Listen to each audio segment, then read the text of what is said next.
That owner and designer fucking kills me, man. It makes me cringe.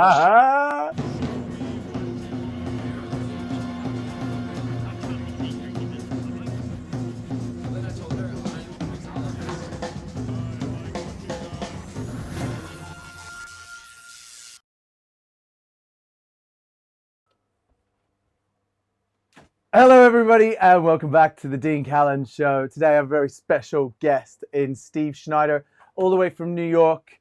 And I'm really looking forward to having a chat to Steve, because if you don't know this, I was actually on Steve's The Schneider Show, or the Steve Schneider podcast years ago. And I was I think I might have even been his first guest on his audio only podcast, which was huge.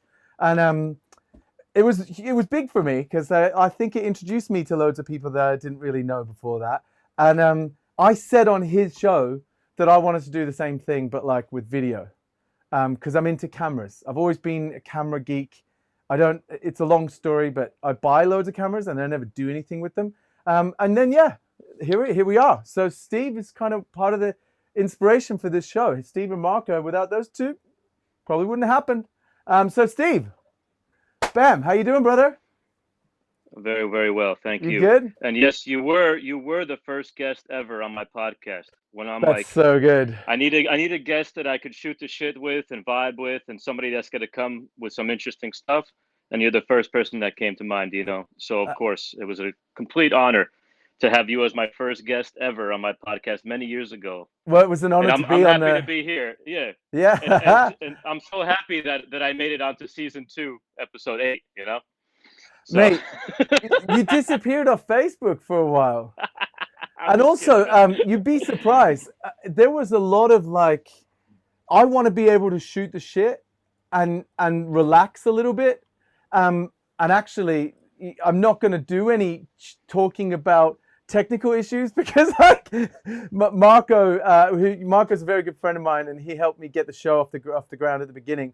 And he hates it when I mention technical issues, but there are so many of them that at the beginning I was just nervous, and I seen it as something I'd get round to having like serious chats later on down the line. So it's no excuse, but I kind of hadn't really thought about planning out or curating who was going to be on the show. No, man, but seriously though, I do watch the show on YouTube. I'm subscribed nice. to and it was really nice to see Jorg Meyer last week. I missed that guy. Yeah, Jorg's a legend. He's always a joy, man. Yeah, absolutely. Now, so I'm happy to be following him up. Yeah, Jorg, it was really interesting for me to have Jorg on the show, because the thing about Jorg is the first couple of times I ran into him, he was kind of too cool and doing his thing with all the elite crew, you know, traveling mixologist kind of guys, and I couldn't get anywhere close to him. And then when I actually did hang out with him, he was totally down to earth, really chilled. I thought he was kind of a bit of a snob, but he wasn't. He was just doing his own thing, and there was no need for him to kind of work a room, if that makes sense.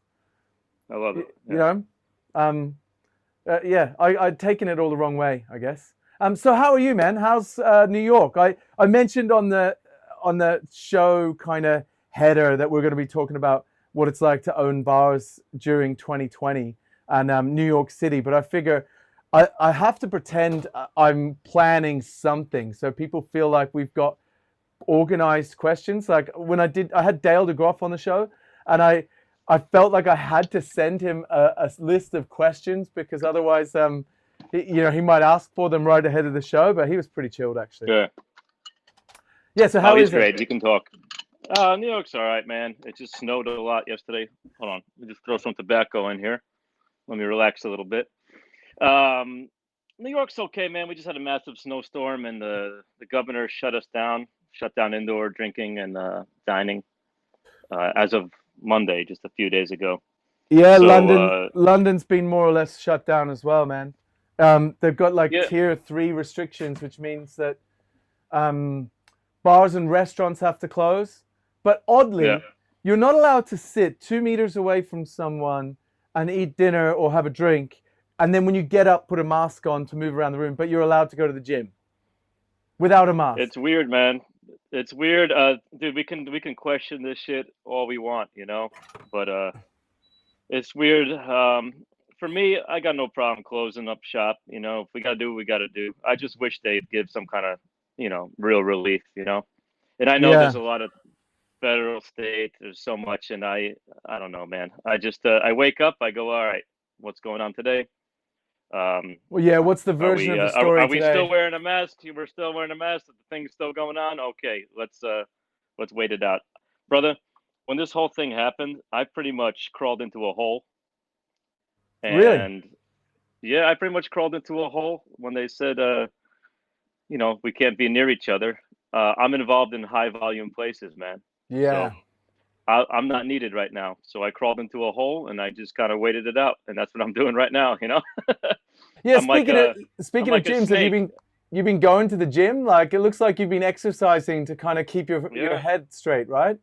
yeah, man. That's something that I picked up a couple years ago, but this year I actually took it to the next level. I took 11 months off of drinking. Oh, nice. Um, yeah, I stopped for no reason, and then I started again for no real reason. But I was totally into like my diet and going to the gym, working out, working on myself like that. Do you think you've Um, carried the diet with you now that you've gone back to drinking? Because I started eating only once a day, and I was eating like a big bowl of salad with chicken, and I yeah, lost a fair bit of weight. But then when I plateaued, I stopped losing weight. I was like, nah, you know, like well, I can't speak for someone trying to lose weight. Me, I was trying to gain weight. I used to be a skinny piece of do you shit, want some of mine? I wish I could just send you some of mine. So me, I had to eat a lot. I had to keep eating, eating, eating, and at the beginning, it's like you eat a lot, and then you just activate your muscles a little bit, and you'll see results. But then as you move on, you have to really focus on progressive overload and getting stronger, and also keep, fueling your body. But when I drink, I usually don't eat because it just turns my stomach. Like if I'm Right. hungover, I can't eat. Some people, when they get drunk, they get munchies and stuff like that. Me, no, I can't Yeah, do it it. doesn't. So It doesn't. Like I can drink all night and then wake up the next morning and power through and eat food yeah, and function. I think I have to get to as I'm getting older, it's affecting me for longer. I think like my yeah, recovery time is thrown. And obviously, like you remember when we first met, I was on the road 24/7 running events, just like go, go, go, go, go, go, go. And like yeah, man. the booze kind of kept it a social lubricant situation.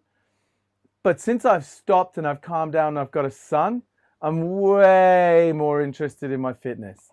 Not just Yeah. because I want to feel better about myself, but because when he starts running, I want to be able to run with him.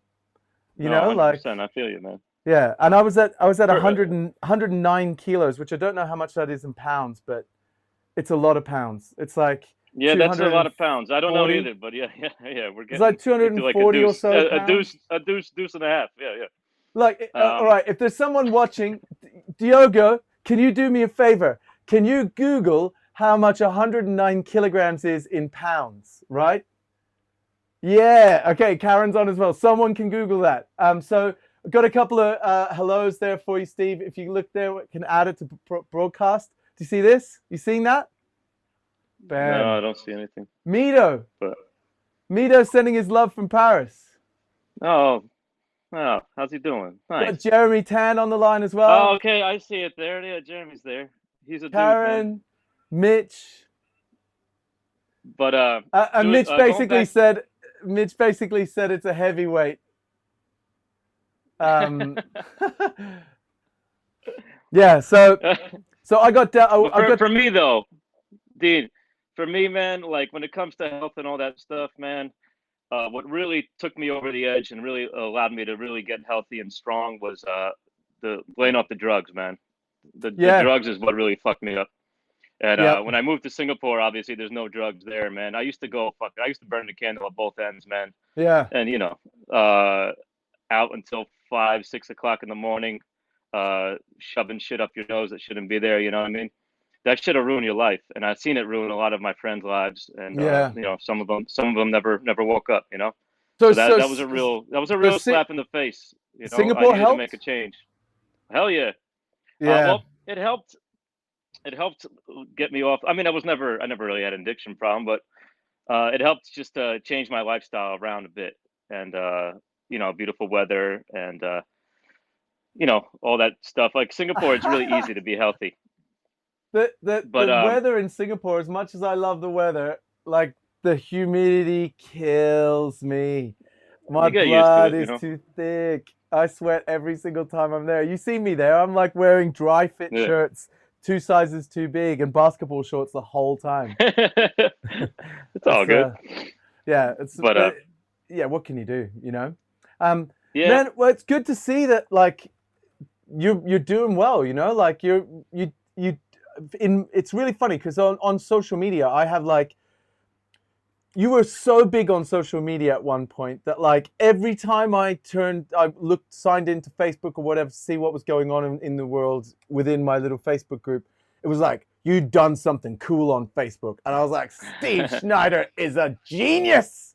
You know, yeah. I might have finished exporting a video.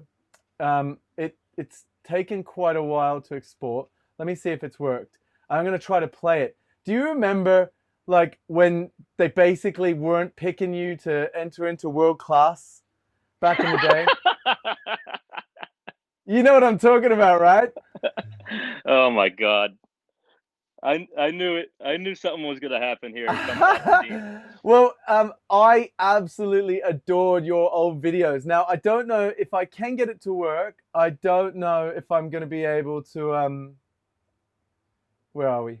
I don't know if I'm going to be able to play the audio because we might get shut down. But check this out. I think this is the right thing. Damn, what have I done with it?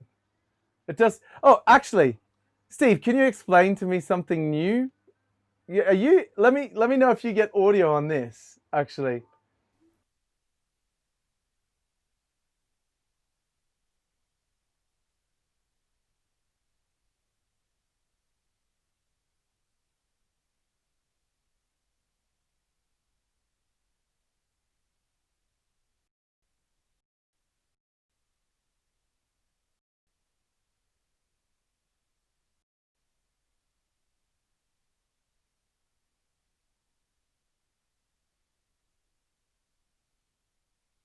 all right. Can you hear me? Yeah, I could hear you. All right. So see this bulletin place. I don't know why the audio is not playing from the video, Oh, but on this they go on to say that Bulletin Place opened in 2012 was the first craft cocktail bar in Sydney. It's probably better that we're having to speak over it. And then in 38th place, the first from the Americas or from America is employees only, which was designed by Steve Schneider. You've seen this, obviously. oh my God. So, Dino, baby, baby, Steve, Dino. like, how old were you when Employees Only New York City opened? Man, y'all gotta nix that designer shit right away. Everything they said in that video was 100% false. I don't know where they got it from. I was when EO opened, I was bartending in Washington D.C. Okay. I was working at a dive bar. It was my first bar. I started tending bar. They opened in 2004. I joined them in 2008, Okay. and I had been bartending since 2003 slash like late three, early four. Yeah, for some So I reason, mean, I thought you'd be 12 or something when they opened. You know, I think you're way I'm younger. 37 now. I started bartending when I was no, I'm in my 18th year of bartending, brother. I've been around, man. Whoa. But dude, I don't know where they got this designer shit from. It's such a slap in the face to the actual designer of Employees Only, and also to the founders. And I want to let you all know right now, man.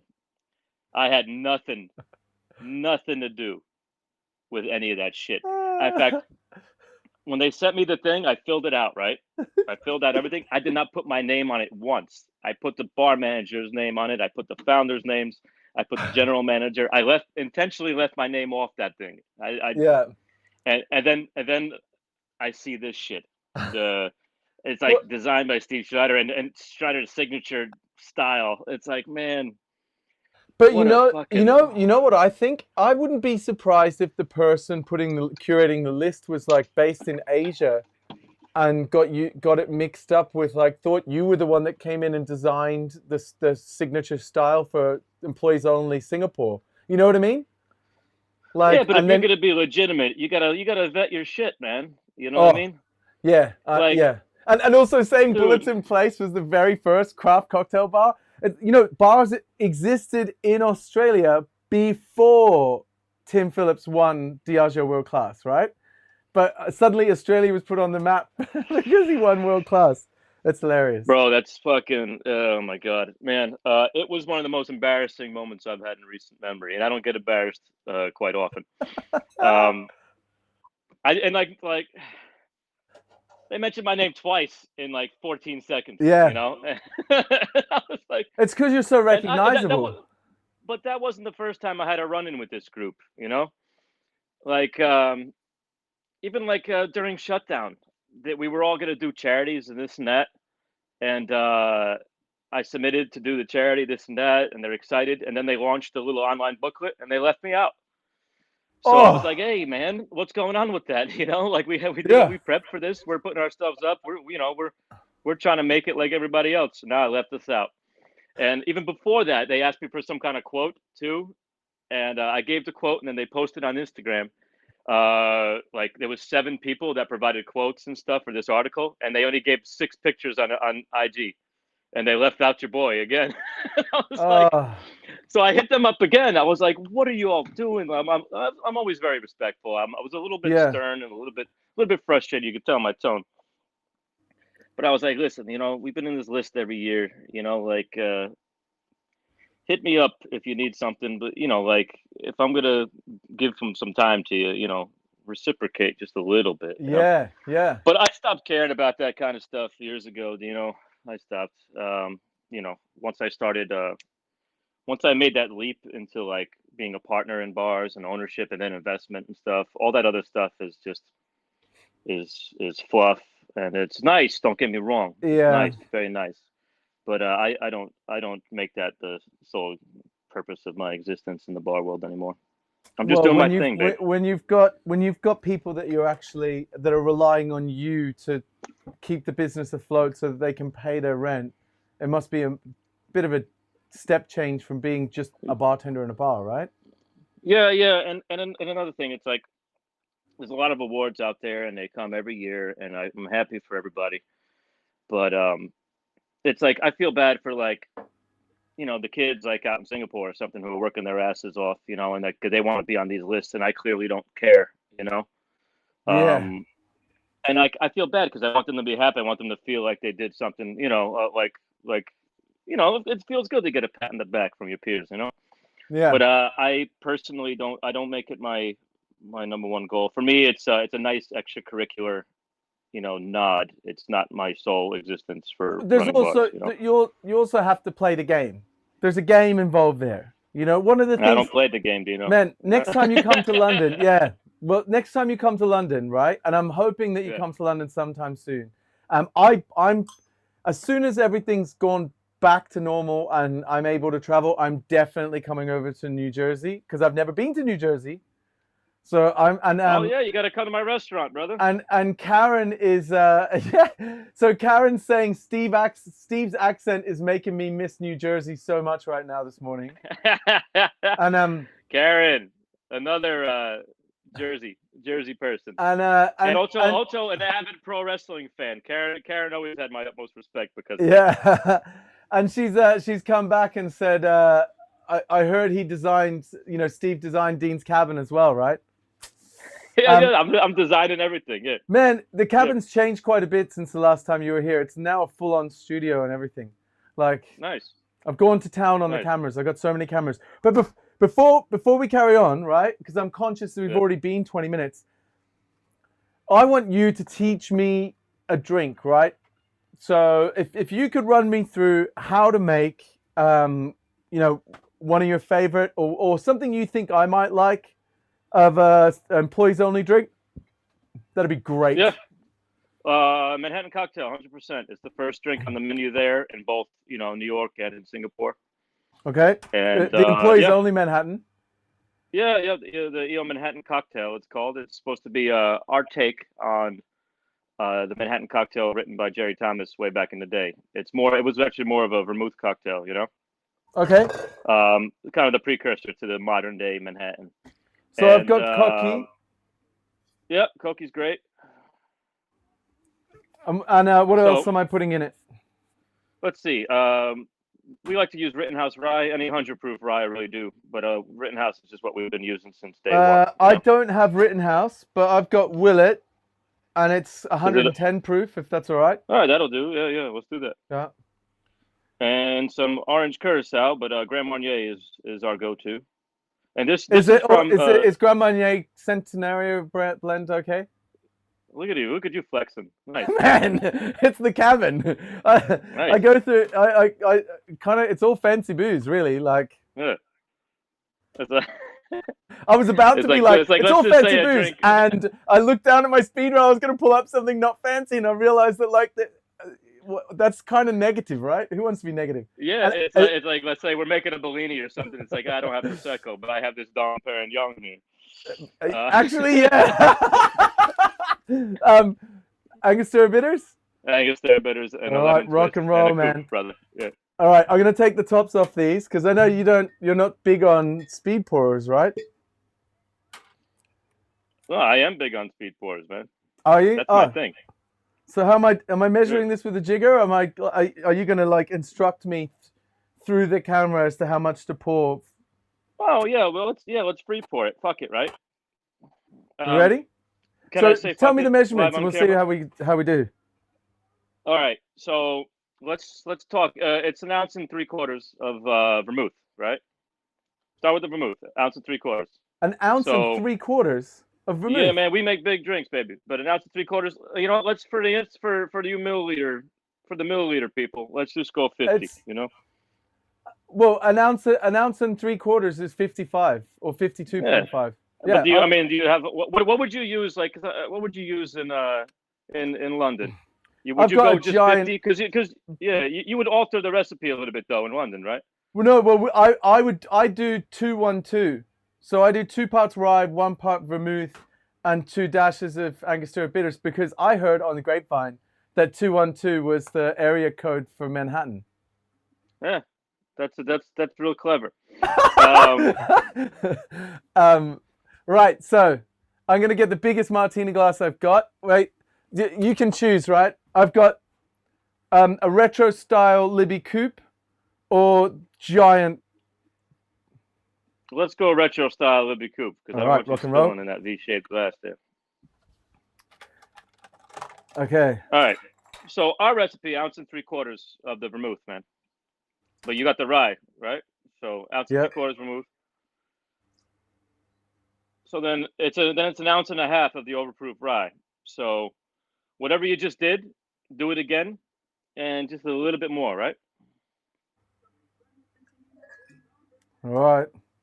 Now 1/2 ounce of the Grand Marnier, or your fancy Grand Marnier there. There you go. Feel it. See what you're doing right now. You're being careful. You're feeling it out. You're really focused on making this drink, and that's the kind of connection that I think we have to our drinks, man. And then 3 dashes Angostura bitters. Ooh. Beautiful. And then you got to taste it first. Always taste. Oh yeah. Man, you've judged competitions. You know if a drink's off balance, you should know how to fix it. You know what I mean? It's good. Just always, you're on camera. Yeah. Just say it's good. No, wait. I want to dash more rye. I think I've gone under on the rye. See? All right, rock and roll. You're creating something from scratch right now. Using your own hands right now and using your taste buds. Using your feel. That's the one. Oh. Now put ice, man. Oh. Put ice. Serve it up with a lemon twist. Up with lemon twist. This is a recipe. Yeah, this is a recipe by Dusan Zarek and Jay Cosmos that we've still making to this day, based off of Jerry Thomas's 1862 How to Mix Drinks or whatever the hell the name of the book was. Dusan and Jay were the ones that hired you to do the design work, right? Fuck you, man. All right. Ice. Dude, you know how I wish you knew how embarrassing that was. I couldn't even. Yeah. Oh, Like, I can I just hung imagine. my head in shame. You know what? The thing is, like, we have to kind of be a little bit embarrassed for the organizers that, you know, they're putting these lists out. And I actually quite liked the way they did it this year. You know, you had like, they were highlighting some bartenders, they were doing some charity stuff. But I mean, it doesn't reflect well when the people that are selecting the best bars in the world don't know, they're making simple mistakes as to who owns the place. You know what I mean? Yeah. You know, it's either a simple mistake or they don't give a shit. I'm not sure. You know, I haven't figured it out yet. But So have you ever heard of Dillygaff? no. So there's a guy in Australia. He's like a folk singer, and he sings a song called Dillygaff. And he's like, "Do I look like I give a fuck?" Dillygaff, right? And I always wanted to get like Dillygaff on a T-shirt because no one would know unless you knew. It's like Fubar back in the day, right? Yeah, yeah. But actually, problem is I tend to give a fuck about pretty much everything. Like, there's very little that I'm not going to care about. I care about. I just care about the young bartenders. I want to make sure that they're focused on Exactly on what's right, man. You know what I mean? Like not getting too ahead of themselves or you know, just going too overboard with the recognition part and just getting the job done, man. From bell to bell, I want the bartenders to be as good as they can be. I kind of have always felt like it's the responsibility of every generation to ensure that the following generation is put in the best possible position they can be. You know? No, I'm thinking I'm with you, especially, you know, that's very dadly of you, and Yeah. I agree though, man. You know, because you're who you are, man. You can't really change, right? You're who you are, and it's up to Yeah. you to make sure Axel is better than you ever were. You know.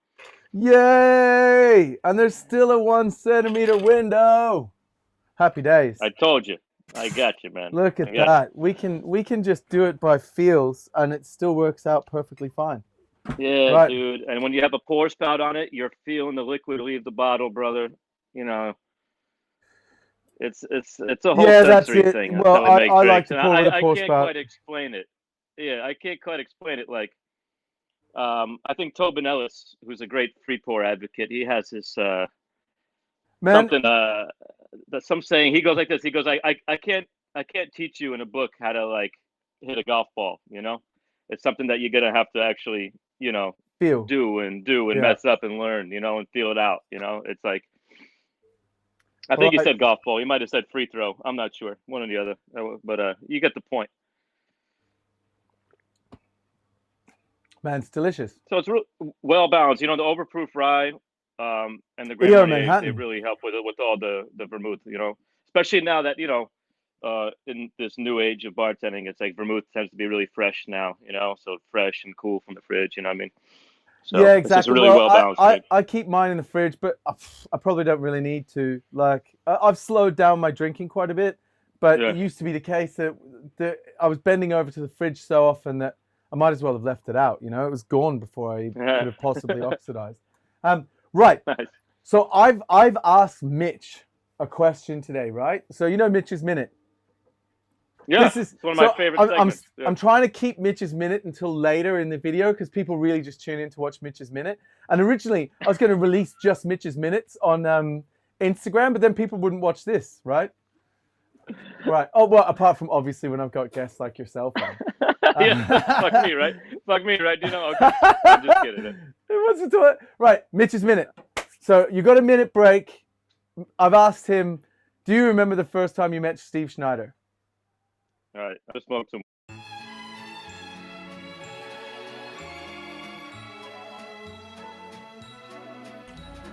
First time I met Steve Schneider. The first time I met Steve Schneider, I didn't meet Steve Schneider. Phil Pepperdine took me to Employees Only. It was my first time there, and it was to go see Steve, but Steve wasn't there and Dev was there. And I didn't grasp that.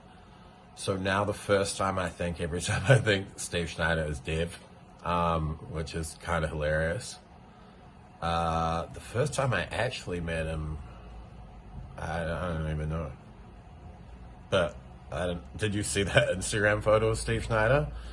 That guy can legitimately call himself Captain America now. He is fucking jacked. Yeah, I don't know. Every time you say Steve, I think Dev. I don't know what that says about Dev. Sorry, Dev. But yeah, Steve Schneider, definitely now Captain America. Guy is fucking beast mode. Shout out Steve Schneider.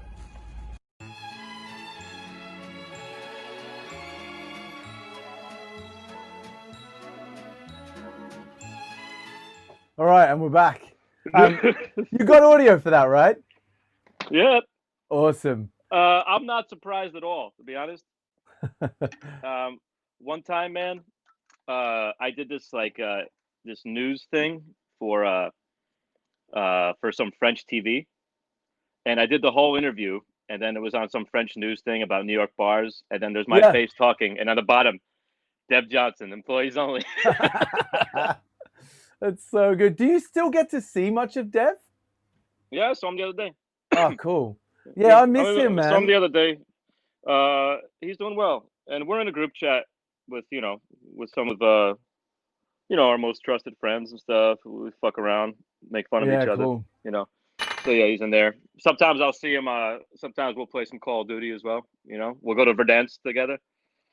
So you're playing Warzone now? Always, yeah. Dude, I want to play. So do you know what I asked for Christmas? What's that? Couple of days where I can just play PlayStation all day. Because actually, that's how I talk to my little brothers, But Nice. one of my little brothers has stopped wanting to play with me because he lives in Australia and I live in the UK, and there's lag if we're both trying to play in the same game. Oh, okay. So, but Damn. whatever. I think we'll be fine. Like, if I can jump on a game with you guys, that would be great. I'm invited myself to your game, but I think I'm probably better at Call of Duty than I am at Battlefield. If you recall, I tried to play with you guys in Battlefield, and you were like totally ninja, and I was just getting shot. Battlefield, Bad Company 2, though that was the golden age of my gaming. Bad Company 2, I was in the top 1,000 of the whole fucking thing, man. At one point. Oh, really? Me and two of my boys that I grew up with. Yeah, we always played together. We were so fucking good, and wow. I was in my early 20s though. This is way before I started designing bars, So here's a question, right? Did you get a PlayStation 5? No, not yet. There's nothing I really want. Spider-Man looks cool, but you can finish it in 2 days. Yeah, see, I got my PS4. I'm happy. I'm fine. I pre-ordered a PlayStation 5. It arrived on launch day, right? And I basically didn't play a single PlayStation 5 game for almost 2 weeks. And now I've played once. I played one day, and I played Call of Duty, the new Black Ops one. Yeah. But I only played the multiplayer, which actually, I mean, it's not massively different to playing on PlayStation 4, really. It's really not. Yeah. So do you know what I equated it to? Needing to have it on launch day. I equated it to me hanging on to like my youth, and then taking advantage of the fact I'm older now and I can afford to just buy a PlayStation pre-order, but still hanging on to the youth part of it. Like I've got it there. I feel you. Like the kid inside me would have been so stoked to get the PlayStation 5 on launch day. Do you know what I mean? Yeah, you know what I invested in though? The PlayStation VR, man.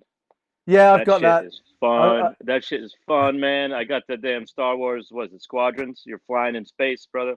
Flying X-Wings and shit. I might rejoin the VR world. If you get Creed as well, Creed you can box people online. You get your ass kicked without getting your ass kicked. You know what I mean? Not in here. I've got a PlayStation 4 in the cabin, and then the PlayStation 5's inside the house. And the way the cabin's set up now, like, actually, do you want to see it?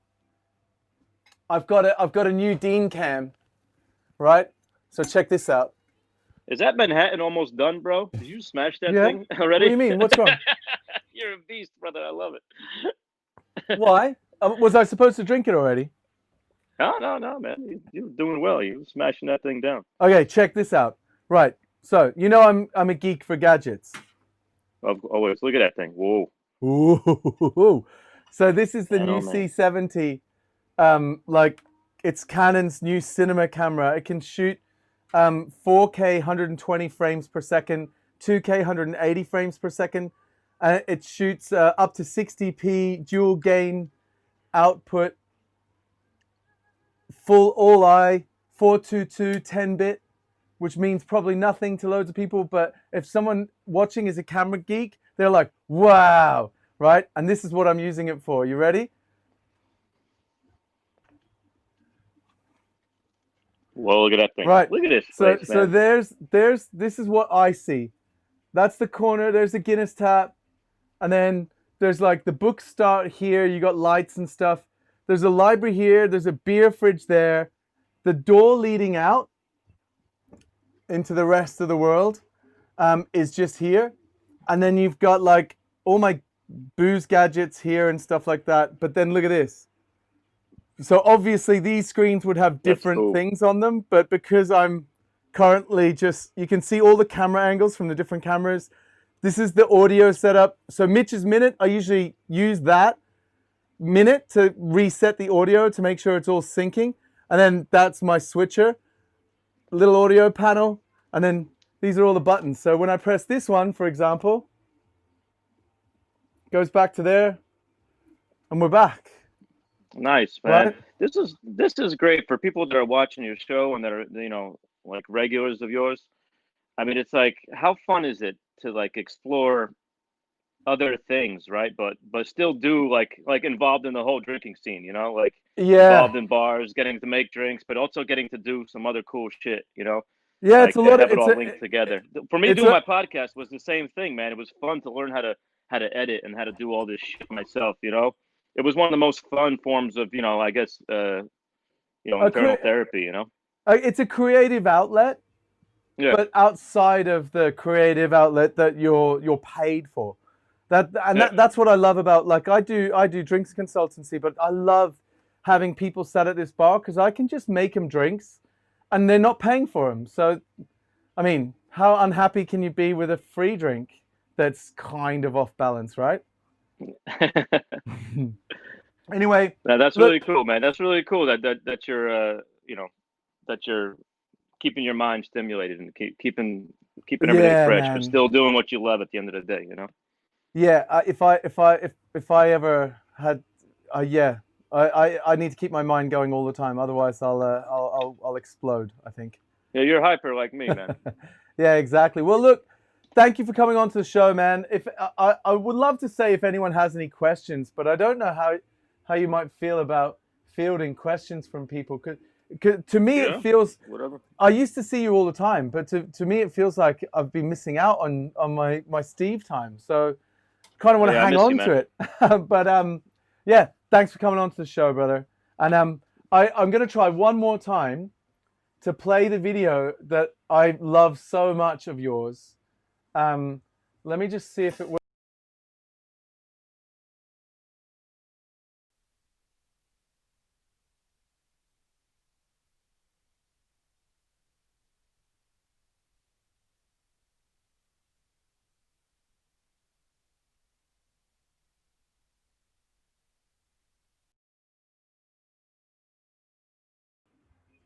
All right, now this is the video. Right, okay. So Steve, you can hear me, right? Yeah, I could hear you, babe. All right, talk me through this because it's in silent, right? So it's like a fucking Yeah. 1920s film, right? So I these forgot what song for it was everyone playing, else, but I think I love these uh, series of videos. I think it was "Wind Beneath My Wings." I was playing the song. You know, Did you ever know that you're my hero? You know that one. You're everything I was meant to be. Yeah. So wait, just for everyone that doesn't understand straight away, Steve didn't get into world class, right? And this Yeah. is his sad song about not getting into world class. You're everything I was And meant to be. And what last yeah, year's winner? yeah. And those are all the previous winners who beat me. Yeah, yeah. There's Charles Jolie, and then there's Ricky Gomez and Jeff Bell. There, they were three of the winners. I finished in the finals though, 3 or 4 years in a row. I believe it was 3 years in a row. I just could never get over the hump.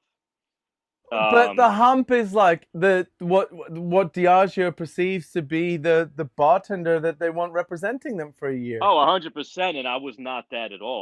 I mean, I'll Yeah. never be that. So, but you try to throw you just try to get in there, and it was fun and exciting. I love this. Did you ever And they throw shit at me? know that you're my Yeah. hero? Oh, dude. And then they go back so to chatting. much. But I'm just standing alone in the rain. I'm sad. Yeah. I was just like, man, like I slowed down the rain so much you can see the drops. But yeah, I filmed this all on iPhone, and I had some shitty app, and I just put this music in there, and it was really funny. I made a series of videos. I was actually in Russia as well, and we kept recording these like funny videos of me walking alone, feeling sad. But this obviously, one's Tails, right? I didn't give a shit. Obviously, what's up? Yeah, this one was in New Orleans. Yeah, that was in New Orleans. Yeah, look at the two boys. They're like not sure how long they're supposed to hold this for. Yeah. All right, where are we? Man, I'm so glad. Like, so basically, the first video was corrupted and it wouldn't work. So the reason I kept doing this is I actually re-edited the video and then outputted it or rendered it while we were chatting so that it would actually work. I got it. No worries, babe. But yeah, cool, man. Thank you so much for being on the show, brother. And we should do it again. But Dean, I'm around, man. I'm free. For you, I'm always free, man. You don't even have, My dream would be to come to New Jersey and just be like, the Dean Callan show hits New Jersey and Steve Schneider shows us around.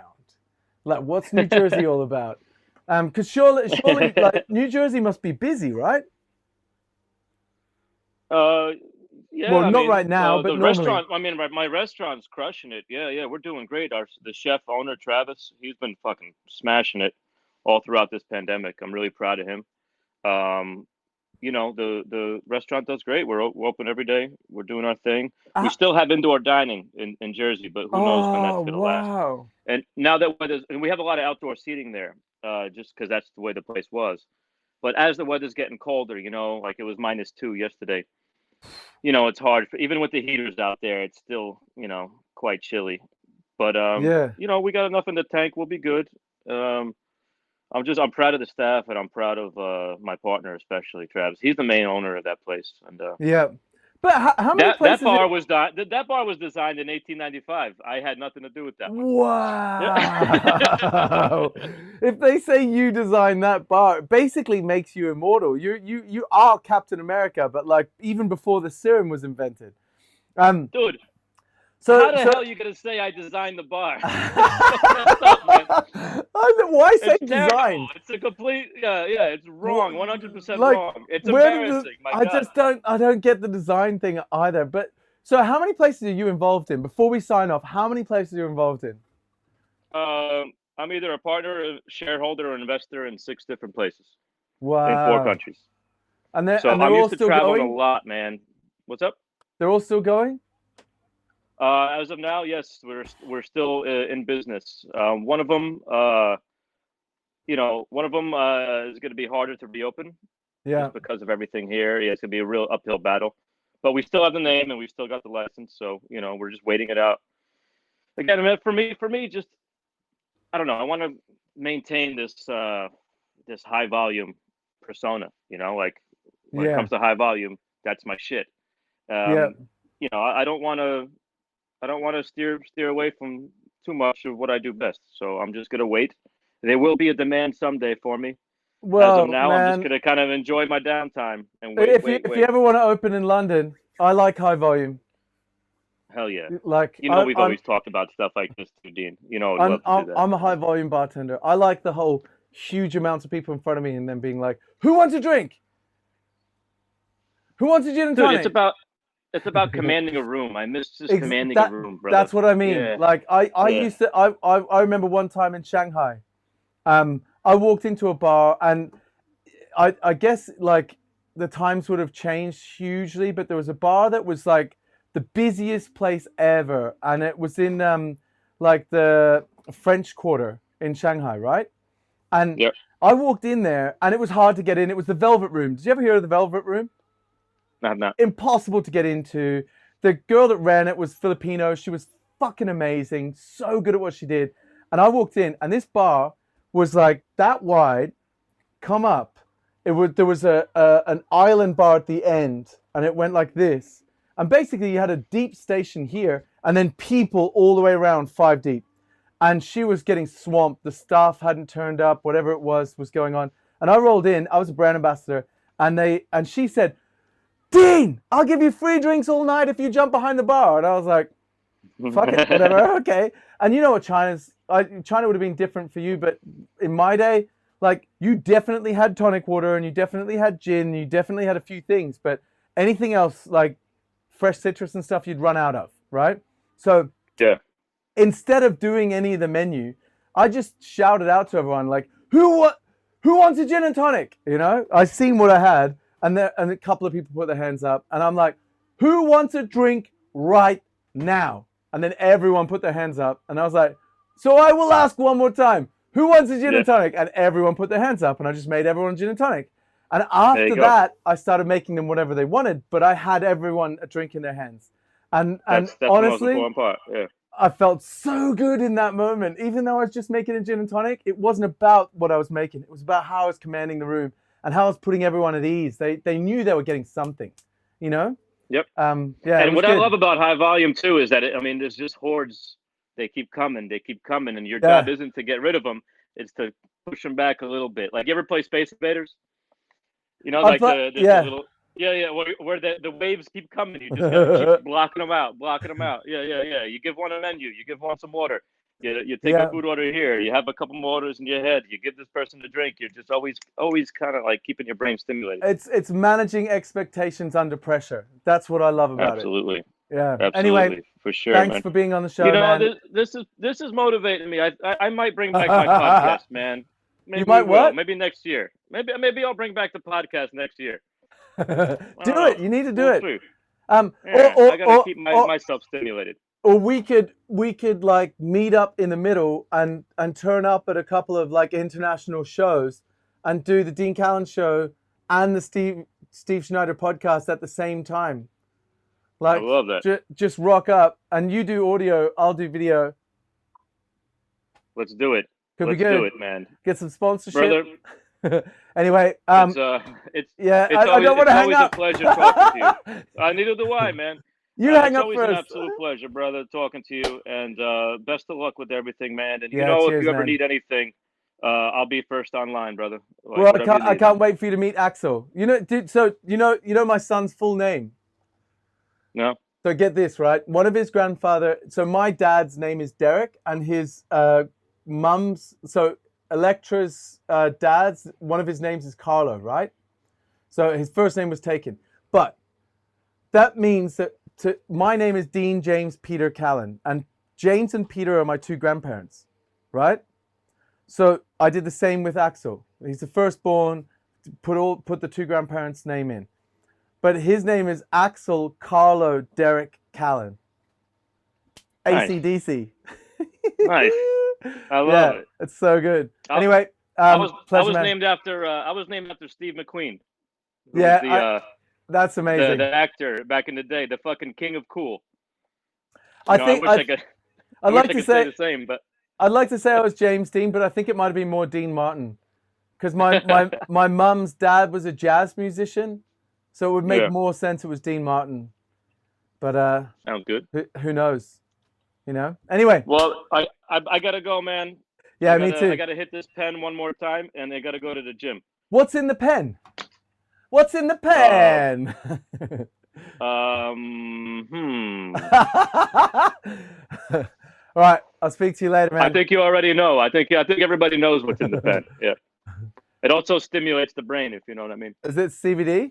It's CBD. Right, I gotta go. Ciao, guys. Ciao. Thank you. Oh, come on. Go back to the thing. Big love, guys, thank you so much, Steve. I wanted to close out the show. I didn't want to... Honestly, we probably should have just had a catch-up call for an hour or two. I absolutely adore chatting to Steve. And as you can probably tell from the show, miss hanging out with him in real life. Yeah, to the end of COVID, the end of travel restrictions, and to us hanging out in real life. I'm gonna bring that camera and we'll make some of those sad videos together. It'll be amazing. Thank you for watching the show, guys, and until next time.